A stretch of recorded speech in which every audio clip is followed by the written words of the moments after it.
पीठावरील सर्व मान्यवर, राजा शिवाजी विद्या मंदिर आणि जिजाऊ शैक्षणिक व सामाजिक संस्था यांच्या संयुक्त विद्यमाने आपण सगळेजण आणि आपल्या सोबत असलेले 4-5 पुरुष मंडळी जागतिक महिला दिन साजरा करत आहोत. म्हणजे आपली संख्या आहे 75, म्हणजे 80% म्हटले तरी झाले आणि पुरुष मंडळी 20%. म्हणजे कोणाची मेजॉरिटी जास्त? महिलांची. आणि त्यांनी घडवून आणलेला हा कार्यक्रम की आपल्याला जागतिक महिला दिनाचा कार्यक्रम करायचा आहे. त्याच्यासाठी हिरे मॅडम तुम्हाला यायचा. येण्याचं उद्दिष्ट असं महिला माहिती करून देऊयात. मी गाडगे सरांना विनंती करते की मला ह्या मुलींना पुन्हा भेटायचं. पुन्हा तुमची परीक्षा झाल्यानंतर किंवा जूनमध्ये म्हटलं तरी चालेल. त्या मुलींचे 50-50चे गट करून आपल्याला यांना बाललैंगिक अत्याचार, महिला व मुलींवर होणारे अत्याचार, आज एवढा छान दिवस आहे ना, आज अत्याचाराबद्दल बोलूयात नको ना. आज आपण फक्त सगळं छान बोलूया, कारण आपल्याला आज महिला दिन साजरा करावा लागतो. त्याचं कारण असं की महिलांची संख्या कमी झालेली आहे. केव्हा कोणाला सहज नुसते कोणाला असं एलिव्हेशन केलं जातं का पुरुष दिन का आपण साजरा करत नाही? मला सांगा बरं सगळ्यांनी, आपण पुरुष दिन का साजरा करत नाही? माहितीये कोणाला? महिला दिनच का साजरा करतो? कारण त्यांना कुठेतरी भाव देण्यात आलाय की नाही?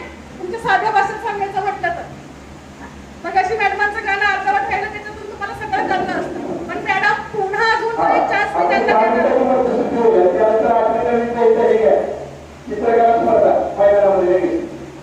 सगळ्या मैत्रिणींना मला सांगायचं आहे, तुम्हाला माहिती आहे मुलींवर अत्याचार होतात? कारण माझा विषयच तो आहे. मी किती नाही म्हटलं अत्याचाराबद्दल नाही बोलायचं, पण माझा विषयच तो आहे. मुलींवर अत्याचार होतात. मुलींवर कुठले अत्याचार होतात? शारीरिक अत्याचार होतात, मानसिक अत्याचार होतात, मुलींवर लैंगिक अत्याचार होतात. माहितीये तुम्हाला? शारीरिक अत्याचारामध्ये काय काय येतं? मुलींना मारहाण केली जाते, अमानुषपणे मारलं जातं, लग्नाच्या आधी आणि लग्नानंतर सुद्धा मारलं जातं की नाही? मुलींचं लग्न लवकर लावून दिलं जातं. अत्याचार आहे का? मुलींच्या लग्नाचं वय किती सांगा मला? 18 वर्षाच्या पुढे. मग ते खरं तर 21 करायला पाहिजे, कारण 21व्या वर्षी मुलीचं ग्रॅज्युएशन कंप्लीट होतं. 18व्या वर्षी म्हटलं तर मुलगी फक्त 12वी झालेली असते सर, बरोबर? मुलीचं जर लग्नाचं वय 21 केलं तर कंपल्सरी, जर मुलीचं लग्नाचं वय 21 केलं तर मला नाही वाटत कुठलीच मुलगी ग्रॅज्युएशनच्या खाली जाईल आणि जिची आमची स्नेहल होणार नाही. सांगितलं तिने तिचं लग्न 18व्या वर्षी झालं. मला सांगायचं उद्दिष्ट एवढं की माझ्या लक्षातही नव्हतं की माझ्याकडे 19व्या वर्षी आली. तिला एक मुलगी होती, 1 वर्षाची. 1 वर्षाची मुलगी होती. तिने आठवण करून दिल्यामुळे मला आठवलं की हिची परिस्थिती काय होती. तिची परिस्थिती मी फक्त तुमच्या समोर मांडते आणि म्हणजे तुमच्या लक्षात येईल शिक्षण किती महत्वाचं आहे. मिस्टर जायचे कामाला, सासू घरात पापड लाटायची. सासू पण कुटुंबाला हातभार म्हणूनच पापड लाटायचे. परिस्थिती चांगली, गरीब घरातली नाहीये, पण कुटुंबाला काहीतरी हातभार लावा. सासऱ्यांचं न्हाव्याचं दुकान होतं, कारण ते समाजाने नावी आहे. त्यांचं सलान होतं. मिस्टर दुसरीकडे कामाला जायचे. ही मुलगी 18 वर्ष कंप्लीट झाल्यानंतर आई वडिलांनी लग्न लावून दिलं. 19व्या वर्षी तिला मुलगी झाली आणि मुलगी काहीतरी वर्षाच्या आत बाहेरची असेल आणि आमच्याकडे एक NGO मार्फत आली की मॅडम ही हुशार आहे, तिला कामाची गरज आहे. पण मग मला शांत बसत नव्हती. इतकी लहान मुलगी पहाटे 4 वाजता उठायची, कपडे, भांडी, लादी, जेवण एवढं सगळं बनवून ती ठेवायची आणि माझ्या ऑफिसला ती 9:45 वाजता यायची. डोंबिवलीला राहणारी मुलगी. आणि इथे आल्यानंतर ती झोपा काढायची. ती झोपा काढायची. तिचं काय होतं? तिचा दोष नव्हता. ती रात्री 12 वाजता झोपणार, ती पहाटे 4 वाजता उठणार आणि मग ती ऑफिसला आल्यानंतर झोपणार नाही तर काय करणार? तशा परिस्थितीमध्ये सुद्धा तिला मी TYला ऍडमिशन घ्यायला सांगितलं. सॉरी, FYला ऍडमिशन घ्यायला सांगितलं. FY, SY, TY त्या मुलीने कॉलेज केलं. ती सकाळी कॉलेजला जायला लागली. ती पुन्हा लवकर उठायला लागली. तिने अभ्यास केला, तिने ऑफिस सांभाळलं, तिने तिचं घर सांभाळलं. असं करत करत तिने FY, SY, TY केलं. TY पास झाल्यानंतर कोरोना लागला. कोरोना आला माहितीये तुम्हाला 2020 मध्ये, 23 मार्च 2020 मध्ये. त्या वर्षी तिने ग्रॅज्युएशन केलं आणि आम्हाला कुठून तरी समजलं की करस्पॉन्डन्स MSW केलं आणि कोरोना कालावधीमध्ये सगळं ऑनलाईन होतं. मग आम्ही सगळ्यांनी मिळून, इव्हन मी सुद्धा त्याच्यामध्ये, मी सुद्धा अधिकारी असून सुद्धा माझा MSW झालेला नव्हता. आम्ही सगळ्या अधिकाऱ्यांनी आणि असे आमच्याकडे येणारे कर्मचारी, सहाय्यक आणि बहुउद्देशीय कर्मचारी यांनी एक 15 ते 20 जणांची टीम तयार केली आणि आम्ही एकत्र ऍडमिशन घेतलं. का तर ग्रुप स्टडी केल्यानंतर चांगल्या पद्धतीने करता येतो, सगळ्यांचे विचार मांडता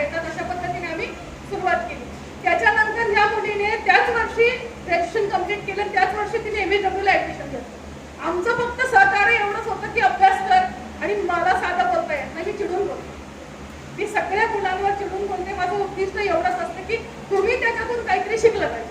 जर तिला अंधारलं असतं, गोंजारलं असतं, प्रेमाने घेतलं असतं तर कदाचित ती शिकली पण नसती. तुमच्या समोर उदाहरण आहे. मी तिला ओरडायची, सासू असते म्हणून काय झालं, घरातली कामं तुला करायचीच आहेत. कारण घरातून काय सांगितलं जातं, सासू आहे तुला सासूचं ऐकावं लागेल, सासऱ्यांचं ऐकावं लागेल, नवऱ्याचं सगळं करावं लागेल. मुलगी आहे, मुलीची शाळा बघावी लागेल. आणि महिलांनी जर सांगायचं तात्पर्य काय, महिलांनी जर हेच जर करत बसलं तर मग स्वतःच्या व्यक्तिमत्वाचा विकास त्यांनी कधी करायचा. तर तुम्हाला कुठूनही असं सहकार्य मिळतंय. आता आपली संस्था आहे, संस्थेच्या माध्यमातून तुम्हाला जन्माला आल्यापासून म्हणजे मी इव्हन सांगते पोटात नसल्यापासून आपली संस्था महिलांची काळजी घेते. गर्भ जर पोटात राहिला असेल तर आपल्याकडे सगळे सेंटर्स आहेत. आपल्याकडे सोनोग्राफी सेंटर आहे, आपल्याकडे महिलांच्या सगळ्या टेस्ट केल्या जातात. महिलांच्या डिलिव्हरीसाठी आपले सांबरे सरांच्या हॉस्पिटलमध्ये आहेत. महिलांचे कुठले आजार असतील ते तिथे तुम्ही उपचार घेऊ शकतात. तुम्ही अजून लहान आहात, हा तुमचा विषय नाही, पण तुम्हाला माहिती पाहिजे जन्माला आल्यापासून तर मरेपर्यंत महिला आणि आमच्या महिला बाल विकास अंतर्गत आम्ही त्यांना कायद्याची आणि योजनांची माहिती सांगत असतो. त्याच पद्धतीने तुमचं शिक्षण तुम्ही तिथे ज्युनियर केजी पासून सर आपल्याकडे असते ना, ज्युनियर केजी पासून तर माझ्यामध्ये 12वी पर्यंत 10वी पर्यंत तुमच्या शिक्षणाची जबाबदारी जशी तुमच्या संस्थेने घेतली आहे तशीच तुमची जबाबदारी जन्माला आल्यानंतर तर मरेपर्यंत तुमच्यासोबत. आता संयुक्त विद्यामध्ये आपण जो कार्यक्रम करतोय जिजाऊ शैक्षणिक सामाजिक संस्था तुमच्या आरोग्याची काळजी घेतली जाते, तुमच्या अभ्यासाची काळजी घेतली जाते. त्याच्या पलीकडे जाऊन आपले वाल्मिक सर आहेत तुमच्या मुलांसाठी. मुलं आणि मुली याच्यामध्ये आपण मुलगा आणि मुलगी भेदभाव करत नाही. आपण मागाशी प्रतिज्ञा घेतली, मुलगा आणि मुलगी आपण भेदभाव करत नाही आहोत. त्याच्यासाठी आपली संस्था तुमचे MPSCचे क्लासेस आहेत, तुमचे UPSCचे क्लासेस आहेत. आणि मी आता तुमच्या सगळ्यांच्या वतीने त्यांना सांगायचा प्रयत्न करते, सर आम्हाला मेहंदी क्लास, पार्लर क्लास नको आहे, आम्हाला कराटे क्लासेस द्या. आम्हाला कुठेतरी महिलांना चॅम्पियन करा, आम्हाला स्वसंरक्षणाचे धडे द्या. कारण जे लैंगिक घटना घडतात त्याच्यासाठी तर आम्ही तो प्रतिकार करू शकतो. आम्हाला मेहंदी क्लास, पार्लरचे क्लास, शिवण क्लास अगदी उत्तम पद्धतीने चालतात. आरिवर्क आहे त्यांच्याकडे, एवढे मला सांगता पण येणार नाही एवढे क्लासेस त्यांच्याकडे चालत असतात. त्याच्या व्यतिरिक्त महिला दिनाच्या निमित्ताने मी त्यांना सांगू इच्छिते, त्यांनी त्यांच्या सरांना त्यांनी मान्य दिले, सरांना भेटी देऊन द्यावा की आम्हाला स्वसंरक्षणाचे धडे द्या, आम्हाला कराटे क्लासेस चालू करा.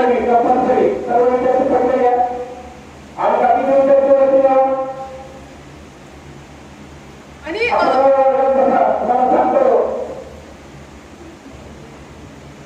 थोडासा डिस्टर्ब झाला तरी चालेल. आणि सरांना विनंती करते, आपल्या सरांना विनंती करते की सर मुलींना तुम्ही व्यासपीठ उपलब्ध करून द्या. तुम्ही जर जागा दिली मुलींना कुठेतरी असं बाबा तुम्हाला 20-20 मुलींची टीम झाली तर स्वसंरक्षणाचे धडे आमच्याकडून महिला बाल विकास काय मदत करू शकतो तो आम्ही बघू. आमच्याकडे ट्रेनर आहेत, आम्ही ट्रेनर प्रोव्हाइड करण्याचा प्रयत्न करू. याच्या व्यतिरिक्त जर कुणाला आई पप्पा नाही आहेत, आपल्याकडे बालसंगोपन योजना आहे. कुटुंबातील 2 मुलांना आपण एका वेळी मदत करू शकतो, शासनाची मदत त्यांना मिळू शकते.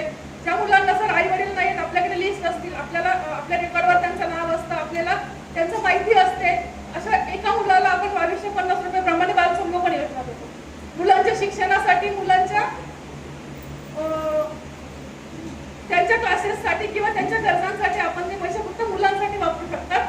अशी ही महिला बाल विकासची योजना आहे. इतर महिला व बाल विकासची योजना यांची माहिती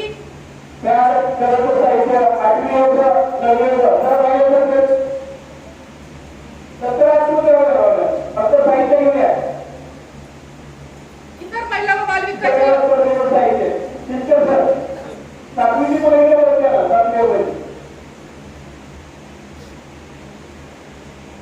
जर आपल्या शाळेला शक्य असेल, ज्या पद्धतीने आज 6वी, 7वी, 8वी, 9वीच्या मुली आपण इथे उपस्थित आहात, सध्या पद्धतीने जर यांचे पालक उपस्थित राहिले तर यांना आपण महिला व बाल विकासची योजना, महिला पालक आल्या किंवा पुरुष पालक आले तर आम्ही त्यांच्या सगळ्या योजना आपण एकत्र मांडू शकतो. महिलांना पण बऱ्याच वेळेला त्रास होत असतो, कुटुंबातले भांडणं असतात, भांडणांमध्ये बऱ्यापैकी घरगुती मिटवण्याचा प्रयत्न केला जातो. तुम्हाला सांगायचं तात्पर्य एवढं की तुमच्या कानावरून या गोष्टी जाऊ, घरगुती भांडणं नाही मिटली तर आपण नातेवाईकांना बोलवतो, नातेवाईकांमार्फत नाही मिटली तर आपण कुठे जातो, सरळ पोलीस स्टेशन. माहिती आहे तुम्हाला, पोलीस स्टेशन मार्फत नाही मिटली तर आपल्या अंजली मॅडम या कापूरवाडी पोलीस स्टेशनला संस्कार म्हणून आहेत, समुपदेशक म्हणून आहेत, तर ते पूर्ण ठाणे जिल्ह्यात जिल्ह्यासाठी काम करतात. जर कुणाला अशी गरज असेल तर तुम्ही तुमच्या सरांना सांगा, सरांच्या मार्फत तुम्ही आमच्यापर्यंत पोहोचा. बालसंगोपन योजनेची कोणाला गरज असेल, कोणाला आई किंवा पप्पा नाही आहेत, कोणाच्या कुटुंबात HIV पॉझिटिव्ह पेशंट आहे, कुणाला कॅन्सर आहे, कुणाच्या आई वडिलांना कॅन्सर झालेला आहे, कुणाचे आई वडील अपंग आहेत, 40% अपंग असतात. तुम्हाला माहिती आहे सिव्हिल हॉस्पिटलमधून त्यांना एक सर्टिफिकेट देण्यात येते की 40% विकलांग आहेत. अशा विकलांग पालकांना, HIV बाधित पालकांच्या मुलांना आपण या सगळ्यांना बालसंगोपन योजना देतो. शासनाकडून आमचे पैसे देण्याची एकच योजना आहे. आमच्याकडे सखी वन स्टॉप सेंटर आहे. सखी वन स्टॉप सेंटर अंतर्गत महिलांना कायद्याची मदत, वैद्यकीय मदत, जी छत्रपती शिवाजी रुग्णालय ठाणे माहिती आहे तुम्हाला सगळ्यांना, कळवा हॉस्पिटल म्हणून तुम्हाला माहिती असेल बऱ्यापैकी, तिथे पोलिसांची मदत, वकिलांची मदत आणि महिलेला 5 दिवस राहण्यासाठी निवारा. कुठल्या महिलेला आणि मुलाला ज्या वेळेला कुटुंबातून एखाद्या महिलेला हकलून दिलेला आहे, तिचे घरवाले म्हणजे सासरचे लोक तिला घरात घेत नाही आहेत आणि माहेरचे लोक म्हणतात तिला घरी सुखी राहा. ऐकली की नाही म्हणतो मी? ज्या वेळेला मुलीचं लग्न करून दिलं जातं आपण काय म्हणतो, तिला घरी सुखी राहा, तर तुला आमच्या घरी यायचं नाही. बऱ्याच वेळेला असे प्रकार घडतात, तिला माहेरही जाता येत नाही, तिला सासरीही जाता येत नाही. किंवा समजा एखादी मुलगी बाहेर गावावरून आलेली आहे, दुसऱ्या जिल्ह्यातली आहे, दुसऱ्या राज्यातली आहे, अशा वेळी जर एखाद्या महिलेला घराच्या बाहेर काढलं तर त्या महिलेने रात्रभर कुठे राहायचं? पोलीस स्टेशनला गेल्यानंतर संध्याकाळी 6च्या नंतर पोलीस महिलेला घरात ठेवत नाही, तिथे ठेवत नाही, त्यांच्या कस्टडीमध्ये. तर अशा सगळ्या महिलांना आपण सखी वन स्टॉप सेंटरमध्ये 5 दिवस ठेवू शकतो, जिच्या मुलांचं फक्त आई राहणार आणि मग मुलं कुठे जाणार? 8 वर्षाची मुलं, 8 वर्षाच्या आतील मुलं त्या मातेसोबत आपल्या सखी वन स्टॉप सेंटरला राहतात. आणि आपल्याकडे बालगृह आहे. जर कोणाला बालगृहामध्ये मुलांना ठेवायचं असेल किंवा काहींची आर्थिक परिस्थिती सर नाही आहे, तर आम्ही त्या मुलांचा शिक्षणाचा खर्च, त्याचा राहण्याचा खाण्याचा खर्च, हे आपले शासकीय बालगृह आहेत, आपल्याकडे NGOचे 21 बालगृह आहेत. जर कुणाला शक्य असेल तर तुम्ही आमच्याकडे पण येऊन आमच्या संस्थेत पण राहू शकतात. त्याच्या व्यतिरिक्त आमच्याकडे महिला व बाल विकासची अशा बऱ्याच योजना आहेत. सरांच्या मार्फत आपण त्या पण तुमच्या माता आणि तुमच्या वडिलांसोबत आपण राबवण्याचा प्रयत्न करू.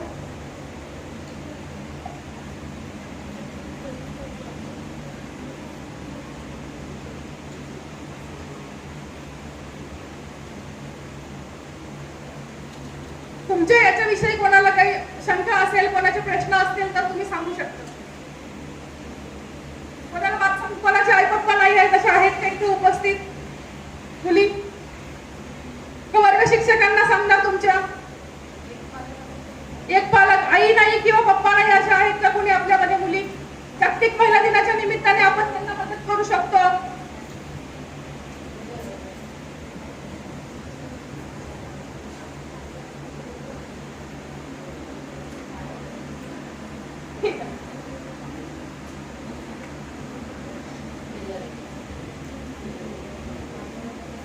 एक 2 3 ठीक आहे. आपण सर यांना मदत करायचं, 100% मदत मिळणार यांना, कारण त्या लहान.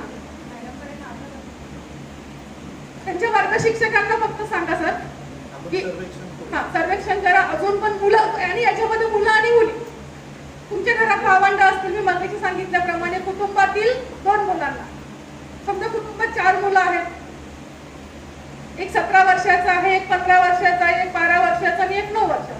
तर आपण कुटुंबातल्या मोठ्या मुलांना आधी लाभ देणार. 17 वर्षाच्या मुलाला सोडून देऊ, कारण कागदपत्र जमा करतोपर्यंत त्याच्यावर निघून गेलेलं असतं. तुमची सगळी कागदपत्र जमा करायला तुम्हाला 4 ते 6 महिने लागतात, किंवा तुमच्याकडे असतील तर तुम्ही 2-3 दिवसात पण जमा करू शकता.